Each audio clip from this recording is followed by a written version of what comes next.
Hey guys, I want to go ahead and create this video and talk about the deadlift and a common misconception about the deadlift, and that's that you have to have a very straight back when you're doing it. And you know, there's a lot of like really laughable deadlift videos out there of people like flexing their spine excessively, people shooting their hips up way too high and just letting their back round like a crescent moon. I'm obviously not talking about that. That's definitely not okay. What I am talking about are lifters who have just a very slight amount of flexion in their back, 15 to 20 degrees or so, and people thinking that's going to cause like a slip disc and a lot of other health problems, and they're going to have to see an orthopedic doctor after doing a deadlift, despite the fact that a lot of people in the professional circuit have been deadlifting that way for years and have suffered no back injury. I myself have been deadlifting like that for pretty much all my life, or for as long as I've been deadlifting at least, and I have never suffered any lower back injuries related to the deadlift before. Yet we get told time and time again that because there's a few idiots out there who flex their spine excessively, that means that there should not be any kind of spinal flexion whatsoever.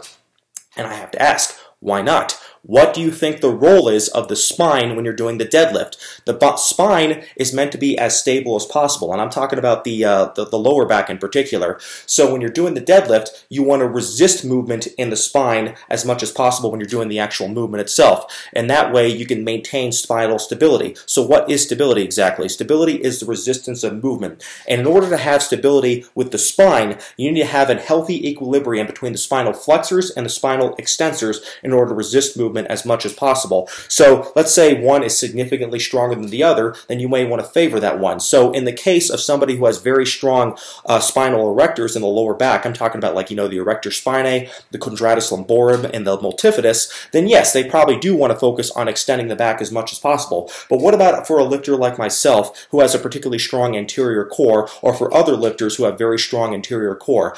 And that's where those are where the muscles that flex the spine are located, such as the rectus abdominis, the transverse abdominis, and to a lesser extent the internal and external obliques.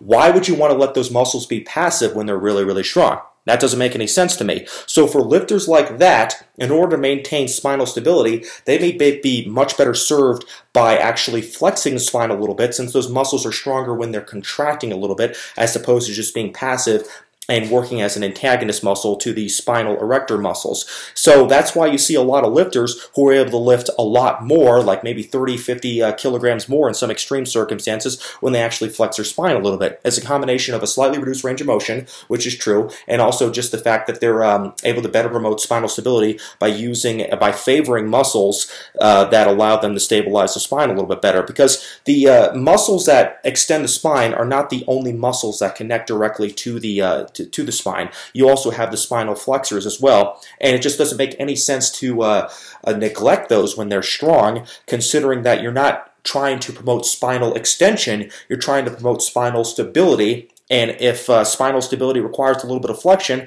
that's no big deal. So yeah, a little bit of spinal flexion, like I said, 13 to 15 degrees, it's no big deal. It's preferable for a lot of lifters, and it's okay just so long as it's not excessive. So what I mean is that if you're rounding your back like crazy, then you're basically just not using the spine at all, the spinal extensors at all at that point, and you're just going to lose structural integrity, and you're going to put like your spine at risk, and you may slip a disc or something. So yeah, like excessively rounded back like crescent moon deadlifts, those are stupid as hell, but you shouldn't criticize people for having a slightly rounded lower back in deadlifting. It's common, it's safe. Injuries are very rare in lifters who do that, especially on the professional circuit, and there's no reason why somebody shouldn't do it if it allows them to lift a lot more weight. That's the reason why I do it. I've been doing it for years. I've never injured my lower back before, and I see no reason why I should just drop 20 or 30 pounds or more on my deadlift just so I can focus on keeping my back more straight, when I can lift a lot more with just a slight amount of flexion and I get no pain or injury whatsoever as a result of it. So yeah, that's all I wanted to say about the subject. I hope you guys enjoyed watching it. Take care.